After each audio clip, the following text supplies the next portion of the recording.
Hello everyone. Today we're starting about learning about a very important foundation concept of accounting, which is accounting concepts.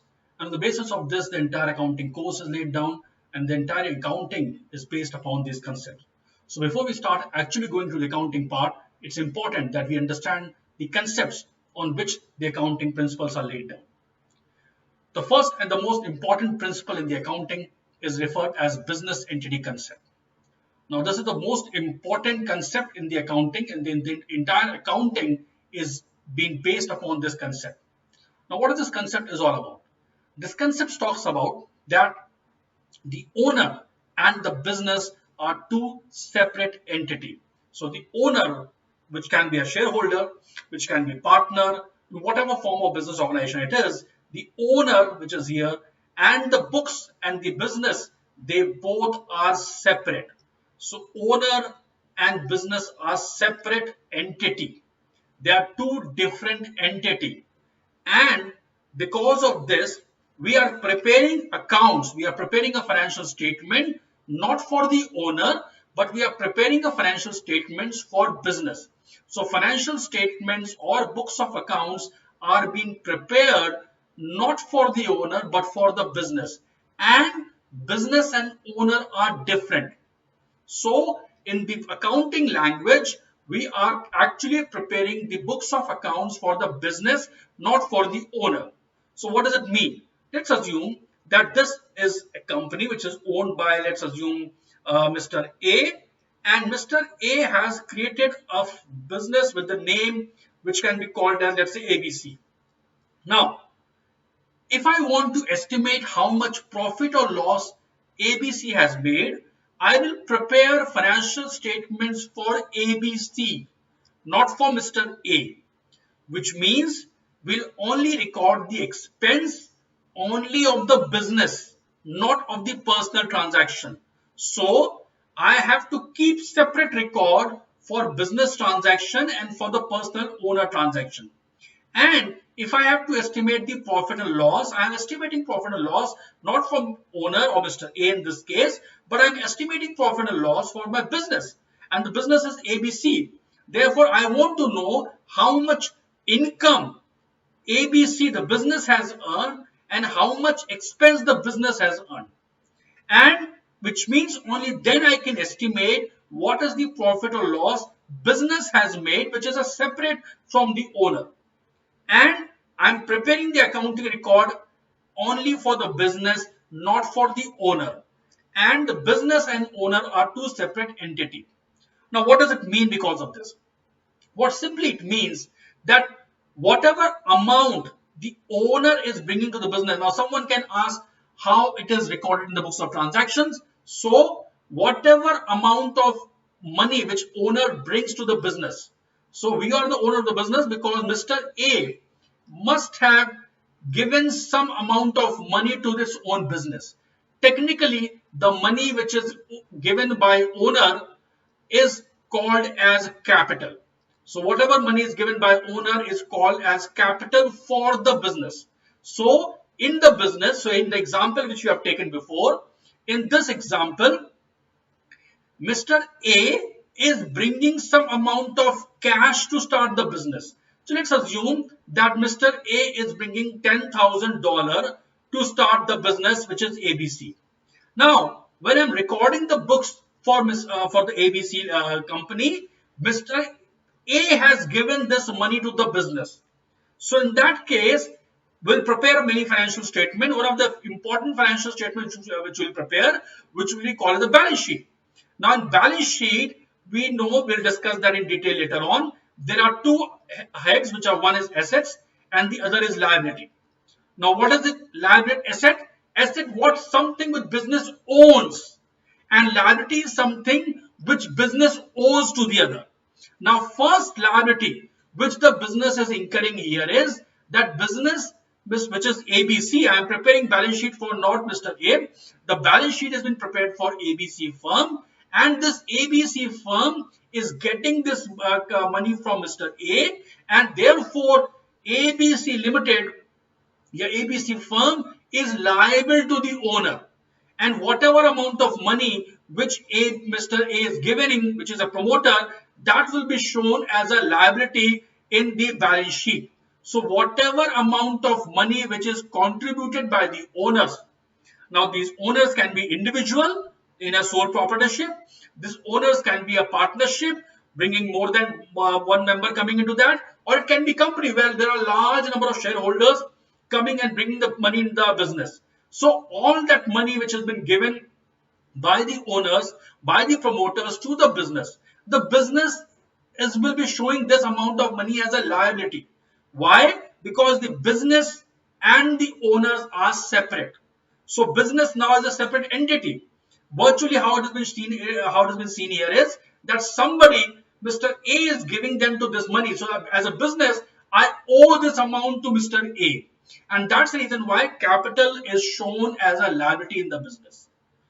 Which also means, which also brings to a very important concept that from the capital which the money which the owner has given to this business will earn some profit. Clear? So this business will earn some profit. Now technically this profit belongs to the whom? This profit belongs to the owner, right? And therefore what eventually will happen, so let's take an example. What eventually will happen that if the second example which is happening, which is, as I mentioned, Mr. A has given $10,000 to a business which is named as ABC. Let's claim it ABC Limited.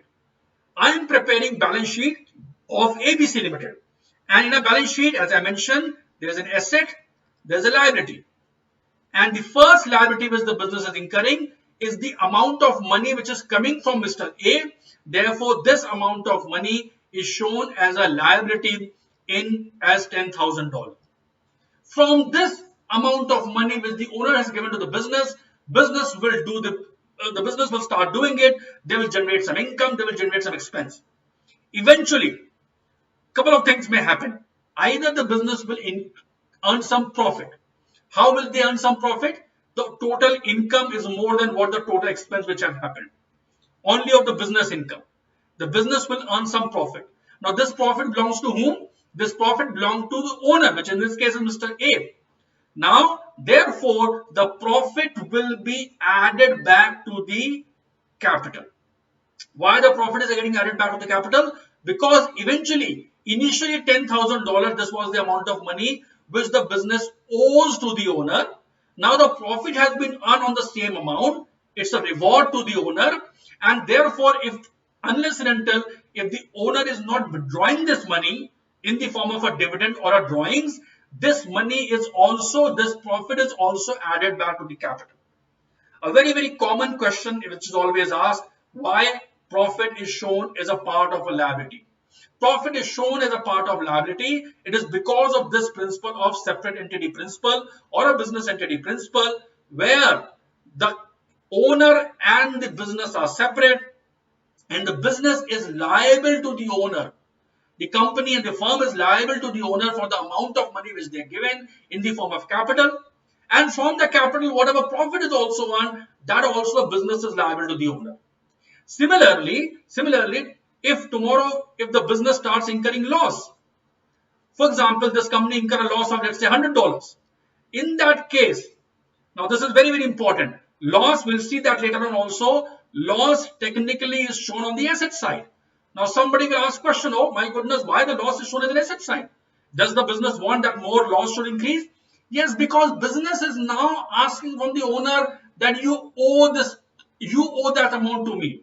Business is asking this amount of money that Mr. A, you have to give this amount of money because you were running the business, you were the owner. Therefore, business is now asking this money from Mr. A. And therefore, for business, this $100 becomes an asset. And therefore, loss which happens in the business technically becomes the part of the asset side of balance sheet, and a profit which happens in the business is becoming a part of the liability side, which is added to the capital. One can show, and we'll see that in the further videos, that instead of showing as a loss as separate $100, I can also say, okay, $10,000 you contributed. Because you have a loss and loss, I can show negative profit. Therefore, I am reducing your capital by $100 because this is the loss you have suffered. So now business owns not $10,000 to the owner, business will own $9,900 from the owner. So this is another way of showing it, but technically I can say that profit becomes a part of a liability and loss become a part of the asset side. So this is very, very important concept. People still have many confusions about it, and this is just because of very one important principle, which is a business entity principle. This also happens that I keep a separate transaction for business and a separate transaction for the owner. So whatever private transactions are happening or personal transactions happening by the owner, that is not to be part of this business, and unless and until if the owner is using the money of the business, it is technically called as the drawings or the withdrawing from the capital. So this is a very, very important concept, and the entire accounting is based upon this principle that the owner and business are separate, and we are preparing financial statements not for the owner, we are preparing a financial statement for the business. So, and therefore, important another learning is that capital becomes the first liability for the business because this is the money which the owner has given to the business, and therefore whatever you earn from the capital, which is profit, also become a part of the liability which is added back to the capital, because now the business owns more to the owner. And similarly, if there's a loss, the business now asking from the owner that you need to pay about that loss, therefore technically the loss becomes a part of the asset. So this is a very important principle in the first very, very important principle of accounting, in which the accounting concept is laid down. So we'll continue discussing about more accounting principle and concept in subsequent videos. Thank you.